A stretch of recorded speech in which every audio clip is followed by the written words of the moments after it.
guys had a game postponed. Um, just what are your thoughts on, I guess, having a little bit of extra time? Um, I mean, you gotta take the positive side of it. We just got back from a long road trip, tough one, and I think having those days after a good win, I think it gives us, good energy, good spirit. Everybody um, get time to get healthy and ready to keep going in the season. So I think that's the positive side of it. I think it's valuable to have sort of a reset as you guys try to kind of get back to maybe the defense you were playing earlier in the season. I think every time you have a little break in this season, in this league, when you're playing almost every other day, I think it's good, to uh, practice, fix things that usually throughout the season you just gotta try to fix it with film because we don't have time or days that we can practice. So I think having those days where we can rest and practice and fix things. I think it's always good, no matter how good or bad you're playing. I think for us, it's gonna work out good, being able to fix those little things, like you say, defensively. I think that 3 4 days is gonna be good for us. When you guys were in the kind of the worst season, what was Wes's message to you guys constantly? I think it was just like we are still the same team we were at the beginning of the year, when we were playing well. So his message was always to kind of try to find that rhythm, find that, I don't know, energy, whatever we had at the beginning of the year, and try to get back on track. Of course, there were like uncomfortable conversations when you're not playing well. I think that's what makes a team better, not only from him, but players and the other coaches too. So um, I think the message was that just trying to stay positive, trying to find our way back to playing the way we were playing at the beginning of the season. Is he good at those uncomfortable conversations? Like we know him obviously since we only met him, and you guys were so good. So I just don't know what he's like. Things are kind of a little bit more wrong. Yeah, I mean he's good. He's open to listen. He's open to listen to what the players has to say, and he's also gonna say whatever he think it's right for the team. I think that's the way to go. When you can't be too hard about it, or you can't let I think the players dictate what the team is going to do, and he knows what he wants for the team, and he voice it, and he try to get everybody on the same page. And we've had some good conversation this year about all the little things, like details, things that players are not comfortable doing on the court, and he's always open to listen and making adjustments according to what he thinks is best for the team. What's it been like sort of playing under the pace that Coach Unseld likes to play? Last year you guys led the league in pace. He has said that he kind of prefers pace like at the half court and doesn't really think that the fastest team is the best team. What's it been like adjusting as a guy who played here last year now? I mean, it's definitely different. But I think the biggest difference is not having. I mean, Russ was the guy that pushed that pace last year, more than anybody. I think that was the way we play. This year, I think it fits our team to play a little slower. As far as pace, and that was one of the conversations we had. Like, what pace? And pace can be, I think, by the numbers, is whoever gets more shots in the game, something like that. And sometimes those shots are not the best shots, so best shot selection. So I think it goes both ways. But I think for a team that fits us well, trying to find the right shot in the right spot with the right player, and instead of just playing the game too fast and getting turnovers and bad shots. So it is different, but I think everybody's adjusting well.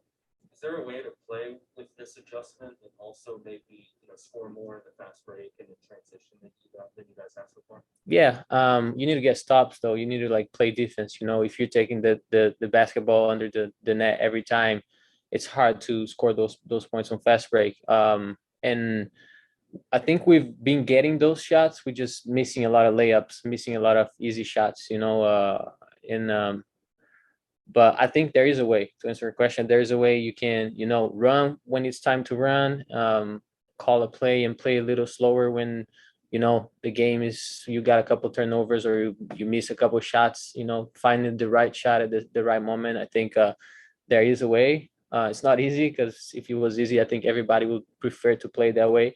But we try to get there. So when the teams are kind of signing like G League guys or just 10-day hardship guys, like what is it like for you guys playing the games, knowing that you're not necessarily going to be playing everyone's not even best roster, but like their normal roster? Does it feel weird for you as a competitor?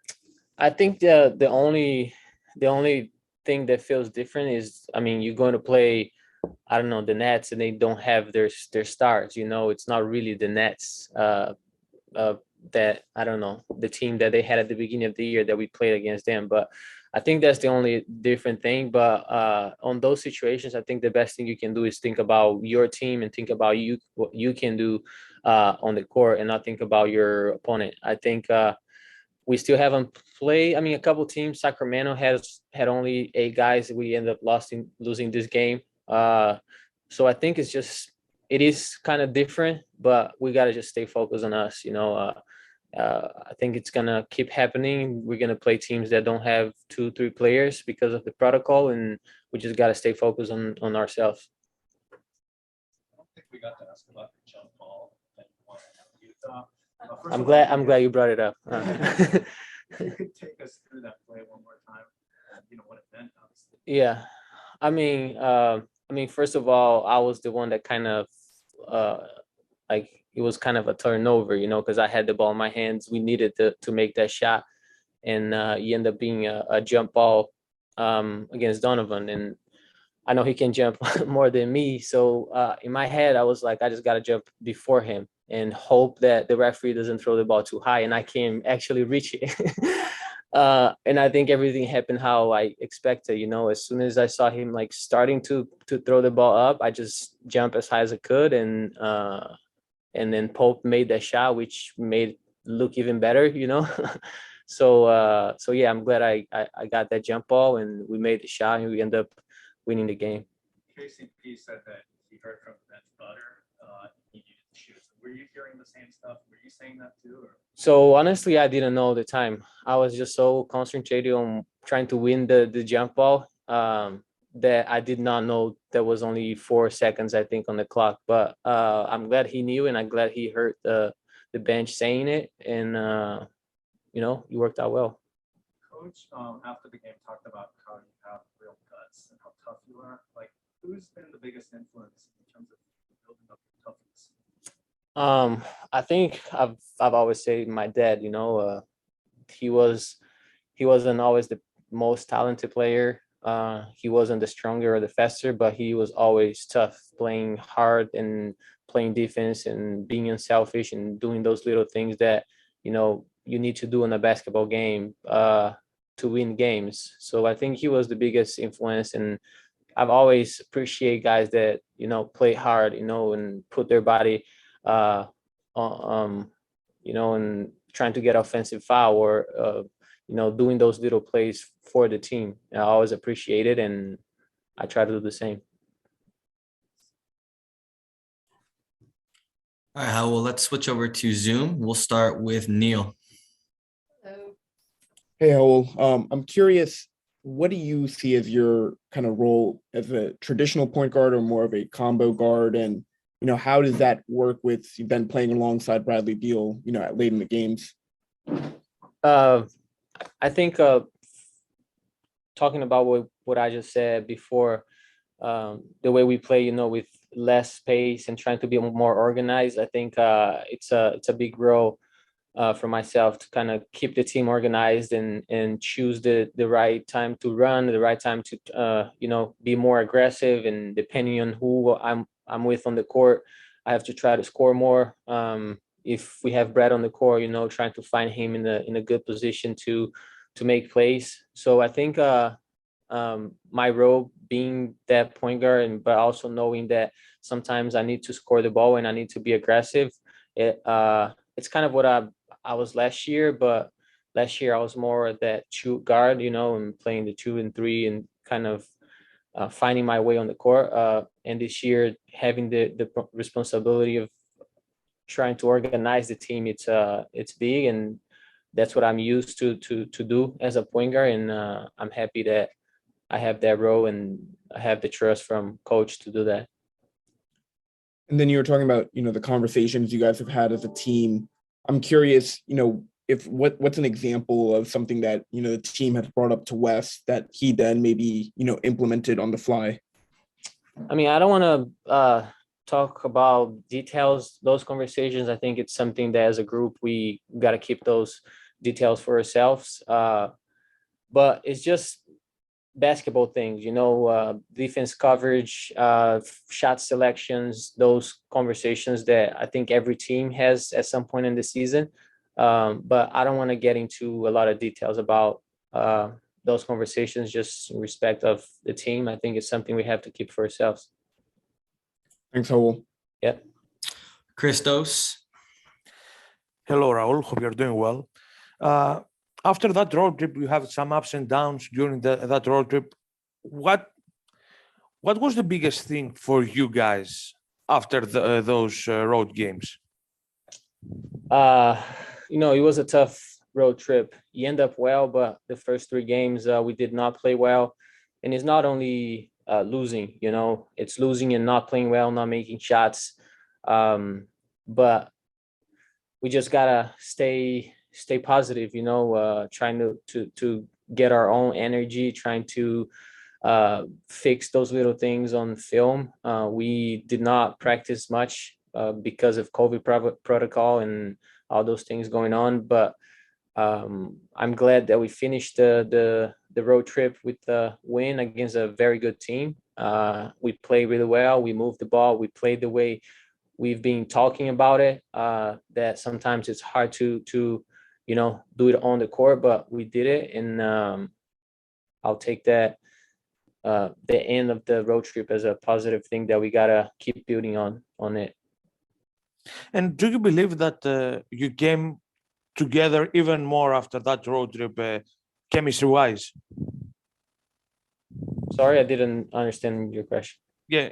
Do you believe that after that road trip, you guys came together as a team, speaking about your chemistry and the camaraderie in the team? Yeah, I think so. I think that last game was huge for us. I think if we had another game not playing well and losing, it'll be tough to come back and have those 3-4 days without a game. But I think we went through a lot of tough times, and that's what I think make us stronger. We stay on track even though we are not making shots or we're not playing well. And like I say, we gotta take that last game and try to build on it. Remember the good things we did, remember how we share the ball, the energy we play, and try to do the same the following games. And having those 3-4 games to kind of digest that win and prepare for the next games, it's going to be good for us too. Thank you very much. Yeah, thank you. All right, Raul, I think that is it. Thank you for joining us. We appreciate it. That is correct. What can you tell us about just the latest update you guys can test? Well, I mean, it's pretty much it. We'll obviously have to be vigilant with our testing. We'll continue to test as we have. Hopefully that's the extent of it. But as we've seen around the league, around the country, as cases spike, you just have to be a little bit more careful as far as where we go, who we're with. And it's really no one's fault. It's just, we can speculate where he picked it up. Who knows? But, the biggest thing is that he's doing well physically. And it's just a waiting game at this point to see when he can get 2 negative tests and hopefully rejoin us shortly. And was that a test that happened today or yesterday? Yesterday. Yeah. Yesterday evening. What's kind of your take on having a little bit of extra time off, a rare little break for you guys? I mean, you never want to miss a game, certainly due to these circumstances. The benefit being, the schedule we've had, the road trip coming back late. It's good to get, another day of rest, but also an extra day of practice, something that we've needed. And I think it's also, it's good for our guys. get away for a day, kind of clear their heads, spend some time with their families. This month has been grueling as far as our road schedule, but once again, kind of recenter ourselves and get back to hopefully playing the way we're capable of playing. How do you keep your mind from going on like, oh man, I mean, we've been down this road, and it's obviously we're 2.5 years in. It's never fun, but it's the reality. The protocols are there, for that reason, and there's nothing we can do but to abide and try to, mitigate the inconvenience of it, but test as we're required and go on. a lot of kind of out of the ordinary tests of a first year coach just coaching in this environment. But I guess kind of like a whole bunch of stuff. How is that for you? Obviously, since you started off so hot, and I'm sure you stayed pretty steady, but how is that for you personally going through that? Well, it's never fun. I mean, you lose one game, it's not fun. But no, I think it's just one of those things. It wasn't the losses per se. It was the fact of how we were playing that was more worrisome. And we won one game, great game in Utah. I hope that's the end of it. And not to say we won't lose another one, but hopefully that was more true of who we are and how we have to play. It's just one of those things. It's coming at some point. We've all been parts of different staffs that have gone through it. Certainly this is new because it's, I'm in a different role, but it doesn't change your mindset. You're trying to figure it out. You're trying to, rally the troops, keep guys centered on the issues, keep them playing together and for each other, and then trying to figure it out. It's not always going to be, hey, this is just one thing, and if we do this one thing, it'll all fix itself. It could be a number of issues, but regardless of what those issues are we competing at a high level? Are we trying to play the right way, and are we playing for each other? How do you approach, I asked kind of probably basically the same question. You said you're obviously not afraid of uncomfortable conversations. How do you approach those? I think you just have to be upfront and honest. I said from day one, the most important thing is building rapport, because you can't have, a difficult conversation with someone that you don't have a relationship with. It's probably not going to go well. So having cultivated some of those relationships, and it's an ongoing process. It's not all of a sudden, hey, we're best friends. That's not how it works. And we're still learning to figure each other out. This is still new. But I think it has to evolve and continue. And because it's a long season and things are going to go well for us, collectively. At times, there are going to be some lulls and some tough spots for individuals. So depending on where people are on that, spectrum, we got to find a way to get beyond that and do what's best for the group. But I think the sooner we can have those uncomfortable conversations and be upfront and honest, the better. Learned so far about adjusting to the adjustments and staying ahead of the league as a coach. Is there a similar process like you always hear about players as they come up, there's film on them, and they have to adjust to help the teams? Yeah, absolutely. I mean, you have to evaluate, what you're doing and how teams are guarding us. Are teams taking, certain guys out? Are they trying to, they put more pressure on Brad? Are they doing different things, to us in pick and rolls? We've seen some schemes with, Trez in the post. That's relatively new. So all those things you have to kind of evaluate and see how you can counteract that. But that, once again, is evolving because, it may continue for a stretch and then it could be something different. You have to kind of look at, those opponents and how they defended you the previous time. If it's a new opponent, you're looking at their last 5 to 7 games and seeing how they've guarded, certain teams that play like you or certain individuals that, mimic or mirror individuals that you have on your roster. So it's a chess match to some degree, but, the experience of having gone through it will kind of be the best teacher. And when it comes to pace, you talked about your kind of philosophy on pace, how it doesn't necessarily correlate to it. But what about the give and take in terms of transition offense and taking advantage of when there are opportunities? Yeah. Well, we talked about that this morning. I mean, I think those transition opportunities are very important. We haven't seen the benefit of, those opportunities. And part of it is you got to get stops. We got to finish possessions with a rebound to get out and run. When we do turn teams over, and that's not at a high rate, but we've been decent with our overall deflections. It doesn't always, correlate to turnovers, but when we do turn teams over, we have to find a way to get the payoff. Whether it's, our spacing, our passing, our finishing, that's got to be better. And it's not necessarily one thing to say, hey, it's this, it's that. And a lot of times, if you have a numbered break, you got to find a way. You either get to a rim, get to the free throw line, or find the open three. It sounds simple, but I think it is impactful. And with it being a new week, what's the plan for Brew this week? Well, you're just implementing him a little bit more in practice. He's still not to the point where he's able to do 5-on-5 stuff. He had a great day yesterday, I thought. The one-on-one, with a couple guys, and they got after it. Did some individual work as well. We worked on some team concepts.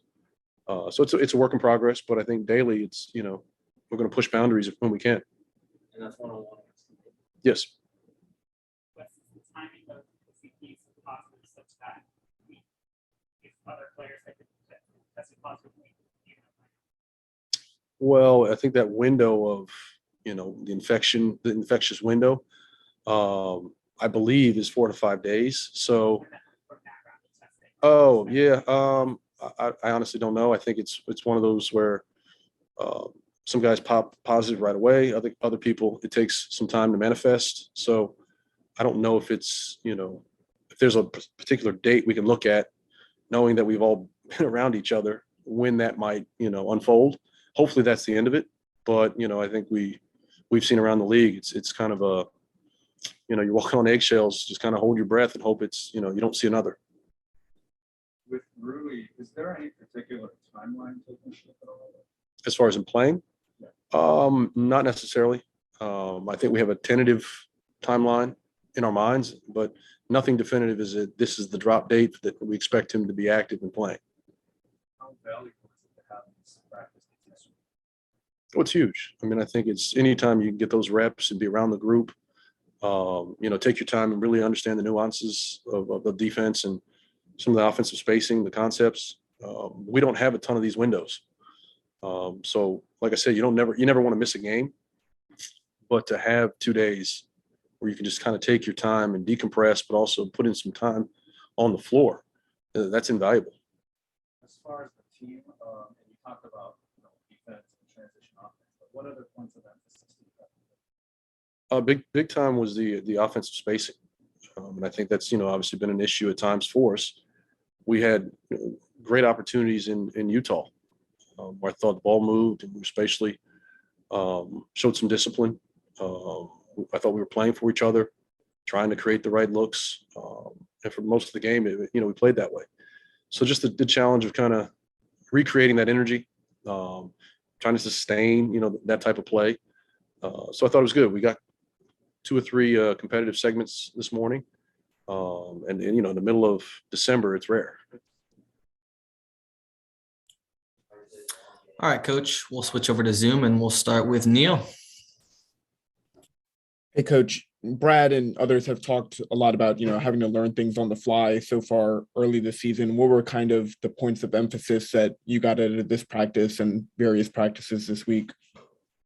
Well, the biggest thing was for us to be competitive. I think I know that sounds really simple, but very few times this season have we had a window where we can, have a live, competitive, spirited practice. And I thought those guys really got after it today. It was very competitive. And those guys, we mixed up the groups. So it wasn't necessarily first group, second group. Give it a different look. And I think that brought good energy to the gym. And for Rui, so he's only done 1v1 contact work. He hasn't done any 2v2 or 3v3 yet. That is correct. Gotcha. Thanks, Coach. Christos. Hello, Coach. Hope you're doing well. Coach, speaking about the character of the team, what did you learn, especially in the 4 losing game stretch for you guys? Well, I made mention of that, where this was a test of our character. This still is. To see how we respond. Do we, pull together? We find a way collectively to dig ourselves out, or do we kind of go into our shell and worry about our own, situations? And I think it's a work in progress. I think the guys are trying to figure it out. But it goes back to, do you trust what we're doing? Do you trust each other? I think it's a challenge when things aren't going well. I thought Utah was a great example of that. Where we've played 4 games and it, hadn't gone our way. Well, we found a way to kind of put for the most part, a complete game together on both ends and get a tough win on the road.